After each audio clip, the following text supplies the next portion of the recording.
with a wild look on his face was walking down the street. His eyes were practically hanging out of their sockets, and his gaze darted from side to side like a hunted animal.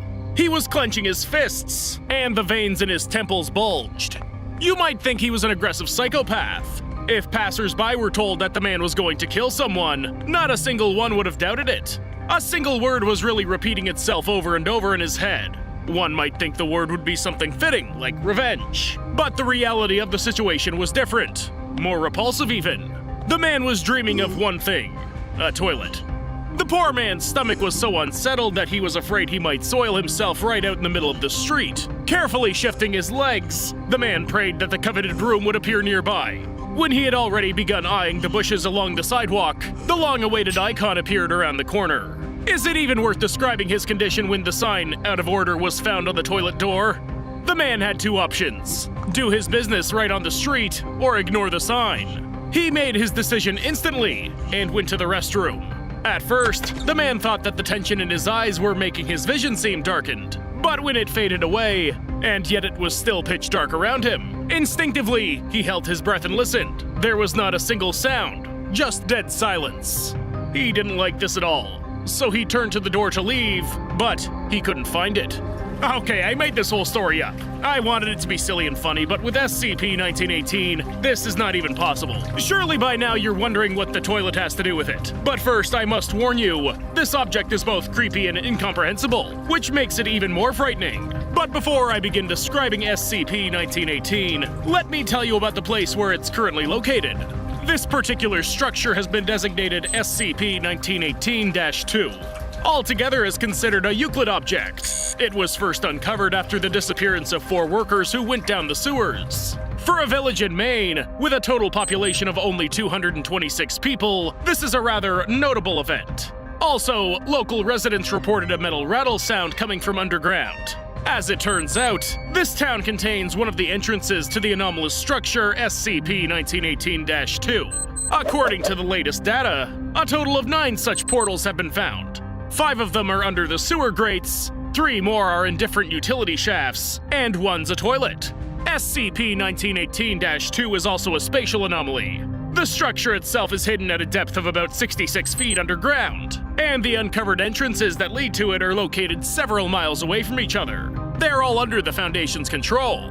Part of the sewer system, where 3 of the entrances are, was isolated from civilians. Utility workers were given amnestics and replaced with Foundation personnel. All other entrances to SCP-1918-2 were simply filled with concrete. The area above this structure is not at all damaged and rather plain overall. The structure can be detected by means of seismic surveys, so the Foundation's developed a special protocol to keep this kind of thing under control.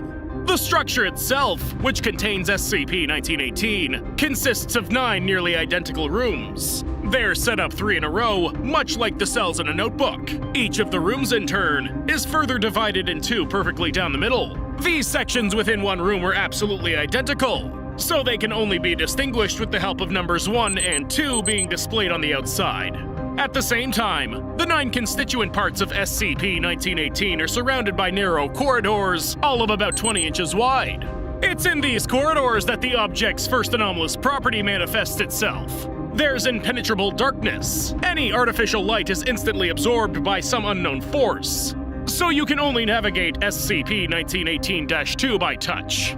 The anomalous properties also apply to sounds as well. These become distorted or even inaudible altogether.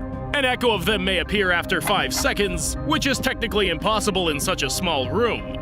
SCP-1918-2 is either dormant or active. In cases of the latter, SCP-1918 appears. The object looks like a metal rod with a plastic head tip on it. One of the D-Class personnel compared it to the Pez candy dispenser toy.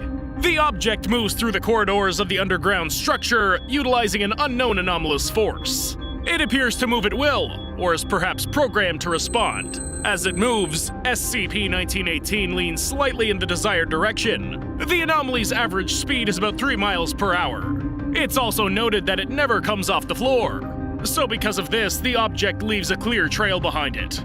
Scientists have attempted to retrieve SCP-1918 from its underground abode, but the file noted that all attempts were unsuccessful. The details behind these operations and the reason for their failure were not specified. It would appear that this is due to the fact that both parts of the object, the moving Pez stick and the structure itself, are inseparable. When people enter SCP-1918-2, SCP-1918-2's system will activate. The person enters the central room through the portal entrance. There, the lights turn on, and SCP-1918 appears. And then, one of two games begin. Yes, you heard that right. SCP-1918-2 is a playground, with a moving tadpole stick acting as an opponent and enforcing the rules. Except the anomaly's creator made this bit of fun a little twisted. How the game is chosen is automatic, although it's not exactly clear by what criteria this takes place. When the Overseer stick appears in the room, it writes on the floor the name of the game, Tic-Tac-Toe, or Memory. It's worth noting that in both cases, spelling errors were made when writing the words. The events then develop further depending on the selected scenario. If a person tries to leave the room before the writing stick finishes making the inscription, the object goes into a sort of resting state. In this case, the player, and all the items that were with him at the time, disappear without a trace. When this rule is not violated, the game begins, the name of which was written by SCP-1918. In the case of Tic-Tac-Toe, the anomalous opponent starts placing crosses on the floor in each room marked with the number 1. According to the rules, the player must get ahead of him and put a 0 in this room. If a person manages to do this, the opponent's stick is unable to draw its symbol. Granted, there are several very important buts. First off, the person is not provided any rules, just the misspelled name of the game. Second, what exactly he should write with is also unclear. It was found that doors spawn at random on the sides of each room when active. Each time they appear in different places. And here again, it's unclear whether the player should simply overtake the caretaker stick and write zeros in the 3 rooms faster than it, or if the moves are made in turn. But what is understandable for sure is that the Foundation had to conduct many experiments in order to collect all this information. And as you know, after each mistake made, an experimental D-Class employee subsequently disappeared. What exactly happens to the losers is also unknown. If you're not scared yet, then listen to how the memory game is played. In this situation, a person gets hit on the head when he leaves the central room. It's believed that they're stunned by SCP-1918. The player loses consciousness and wakes up in another room. In order to win, he needs to draw a 0 in a room identical to the one in which he was originally. Here, everything is exactly the same as in the first version. It's unclear what he should draw with, as well as how to find out the rules of the game.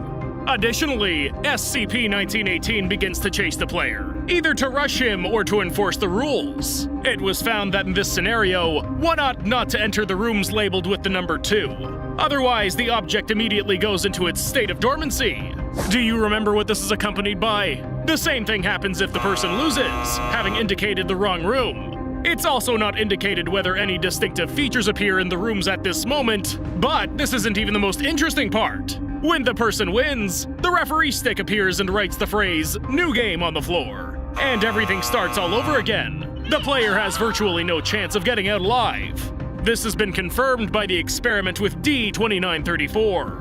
Equipped with a camera and headset, the person made their way over to SCP-1918-2. The opponent's stick suggested a tic-tac-toe game this time. The instructed player moved to another room and drew a 0 there with a marker. At this point, SCP-1918 appeared in the doorway, swaying from side to side, and then disappeared. D-2934 marked all the rooms in 20 minutes, after which the stick reappeared and wrote the following 3 words: cheat, new game, and memory. According to the rules of the game, the employee left the original room and then got hit on the head. When the video resumed, it turned out that the microphone was out of order and the player was seriously injured. He continued the game and had to improvise to draw a circle. SCP-1918 appeared again, accusing the man of cheating. Then, D-2934 could not restrain himself and jumped the object. The broadcast was interrupted for a while. Then all that the scientists observed was a static picture of the ceiling for 5 hours. Honestly, it would have just been better if it had stayed that way. Soon, D-2934's head appeared in the frame, bending forward over the camera, and then disappeared. 2 hours later, the broadcast stopped completely.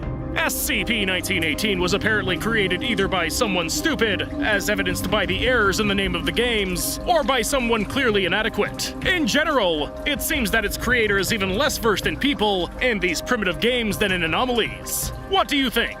Who could have created such a terrible death game and why?